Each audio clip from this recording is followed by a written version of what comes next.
Welcome. This quick and easy tutorial will be showing you how to do a fresh start here in YNAB. All right.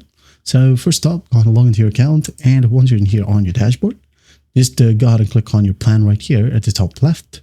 Click on the drop down. Now we have here the option to click on make a fresh start. All right. Just wait for it to load, and once it loads, give your plan a new name or new plan.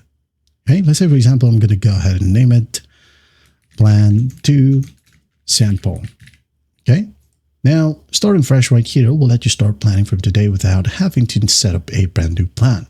A copy of this plan will be archived in case you're not happy with the changes. Okay. I'm going to be able to show you where the archive thing is later. Okay. So here's what you'll see your fresh start. Okay. So today's balance for your linked accounts, you'll be able to see it.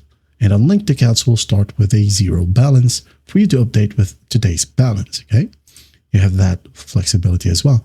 Now you'll be able to see today's transactions on linked accounts. Okay. Again, only for linked accounts, your scheduled transactions, your category groups, categories, and all of your targets. So if you're happy with that, just click on continue. Wait for it to load. As you can see here, it now says starting fresh. And here you have your new plan. Okay. Now, if you want to check your archives, just click on this drop down right here. You have the open plan section. Okay, now you could go ahead and click on view all plans, and here you have it. Now, if you're not happy with this fresh start, you can just easily delete this one.